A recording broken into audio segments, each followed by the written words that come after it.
South China Morning Post, 19th of April 2024, after decades behind bars, ethnic Nepali political prisoners in Bhutan are still awaiting justice. Chinese spies have been visiting Bhutan, posing as Nepalese, and being apprehended. Over 30 years ago, Bhutan began forcibly evacuating its ethnic Nepali population. Dil Kumar Rai and thousands of others fled to neighbouring Nepal. However, after a covert trip to see his surviving relatives in the kingdom, he was imprisoned. After being detained and found guilty of being a chemist and antinational who participated in an anti-government movement in 1996, Rai served 21 years in prison. His home at Sipsu Gola Bazaar, close to the Indian border, had been destroyed by the time he was set free in 2017. Rai, currently in his late 50s, said to This Week in Asia, "I had no citizenship, money, or a place to live. Though there was nothing left for me in Bhutan, I still wanted to stay there. Thus, even though I would be a refugee, I traveled to Nepal." Rai is one of the many thousand Bhutanese refugees who migrated to Nepal after serving their sentences in prison. However, according to rights organizations and former political prisoners This Week in Asia spoke with, dozens of other men like Rai, who are still being kept in Bhutan's jails after being given lengthy imprisonment sentences, are still being imprisoned there. In a report published in 2023, Human Rights Watch stated that it had information on 37 political prisoners who were held in Bhutan between 1990 and 2010, however, the actual number may be significantly higher. Of them, 24 were serving life sentences, and the remaining ranged from 15 to 43 years. According to Human Rights Watch's Deputy Asia Director Meenakshi Ganguly, Bhutan's publicly promoted principle of gross national happiness doesn't account for these wrongfully convicted political prisoners who have been behind bars for decades. The country's happiness index is cited in the report. She went on to say that the Bhutanese government needed to urgently remedy the situation. A gloomy past. Following adopting the OE Nation, One People doctrine, Bhutan began expelling its ethnic Nepalese, or Lhot Shampas, in 1989 and the early 1990s. At the time, these people made up roughly 1/6 of the population. As a result of the campaign, over 100,000 Lhot Shampas were forced to migrate to Nepal, resulting in a MSS denationalization of many.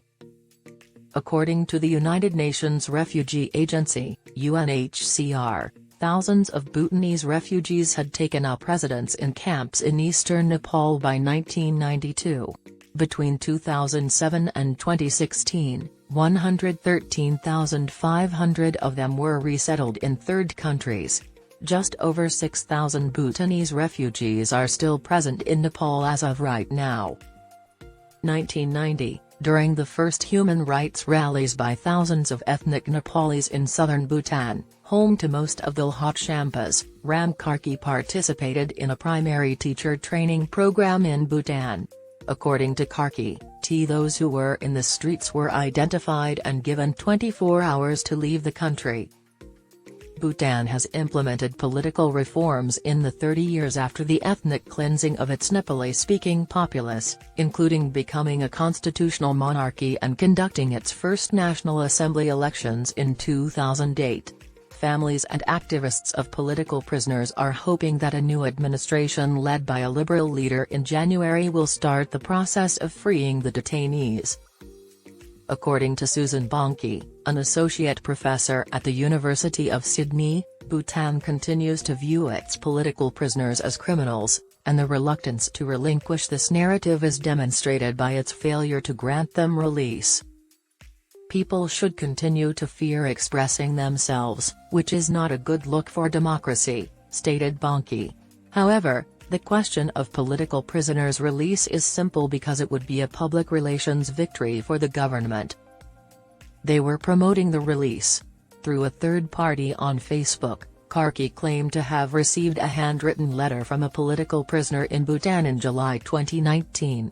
It asked Karki to take up the matter, arguing that individuals who had resettled in other nations might have forgotten our plight. with assistance from Human Rights Watch. Karki, who has lived in the Netherlands since obtaining political asylum in 2003, began compiling information about political prisoners now detained in Bhutan. He also ran a campaign to gain support for his cause abroad. Karki and Human Rights Watch uncovered details on 37 of them, 2 have since been made public.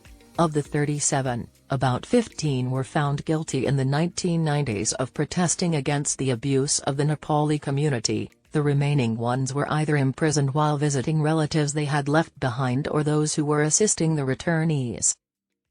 Many are reportedly at Shamgang Central Prison, which is close to Thimphu, the capital. Others are reportedly in the jails at Tribuna and Paro. Rai, who was imprisoned in Shamgang before being released in 2017, claimed that the facilities were subpar, with inmates having to use buckets to discharge themselves and receiving neither adequate food nor medical attention. Rai claimed that in addition to being deprived of sleep, he was also subjected to physical abuse while in police detention, including stamping on his hands and chest. "I was incarcerated during Bhutan's democratic transition, but it had no bearing on the political prisoners," he remarked. The UN Working Group on Arbitrary Detention discovered that multiple inmates had been detained under national security laws, with some of them receiving life sentences, when they visited Bhutan in 2019. According to the report, the Working Committee was informed of several due process violations, and the only chance for freedom for individuals serving life sentences was amnesty. The monarch of Bhutan has the authority to offer amnesty. In 2022, Jigme Khizar Namgyal Wangchuk, the present king, granted a pardon to a political prisoner serving a life sentence. In 1999, his father, Jigme Singye Wangchuk, set 40 of them free. Karki remarked, "The Bhutan government doesn't have to be afraid of us. The political detainees pose no threat. They ought to be freed by the government for humanitarian reasons." The Ministry of Home Affairs in Bhutan did not reply to emails from This Week in Asia requesting comments. Suspended.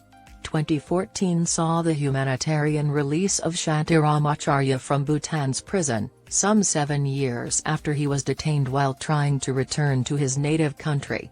He said that the torture he suffered in jail had paralyzed him below the waist.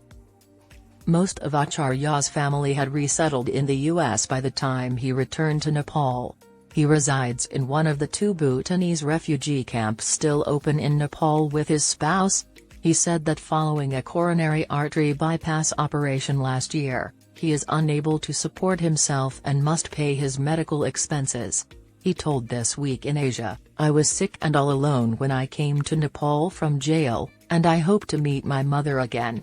His mother is approximately 80 years old. According to Sandesh Shrestha, the organization of the mission in Nepal, the International Committee of the Red Cross, ICRC, began organizing family visits in 2004 following approval from Bhutanese officials. During those visits, the ICRC also evaluated the jail's state. The visits ended in 2012, with Bhutan claiming it had improved jail conditions according to ICRC standards and recommendations. Shrestha informed This Week in Asia that jail visits had begun following COVID-19, however, he did not elaborate, stating that family visits have not been feasible due to other circumstances. 2008 saw Dan Bahadur Bosnet's brother, Nandalal Bosnet, travel to Bhutan in an attempt to locate their brother, Kul Bahadur Bosnet, who had vanished. Nandalal was detained and is being incarcerated in Shamgang for life for the crime of treason. Dan Bahadur, who now resides in the US with his family, said This Week in Asia, "We haven't been able to contact him or call him since 2014. It is difficult to hope for his release if we cannot even make a phone call." Rights campaigners have pushed the Bhutanese government to make similar agreements on several occasions. Referring to the Human Rights Watch report, Deekshaya Ilangasinghe, executive director of South Asians for Human Rights, told This Week in Asia that there hasn't been much progress on the release of the political prisoners since 2023. Ilanga Singh states, the Bhutanese government has not taken a stance on this matter or acknowledged its political prisoners. For many surviving refugees, Rai added, life is still for many of the surviving refugees. Rai said, life is still uncertain in the Nepalese camp. He compared being released from prison to starting life again, but he now leads a regular life with little prospect of improvement. He declared, we don't want to be refugees for life. I have strong memories of Bhutan because I left in my 20s. I'll be right back if the government decides to send us back. In the Nepalese camp, he compared being released from prison to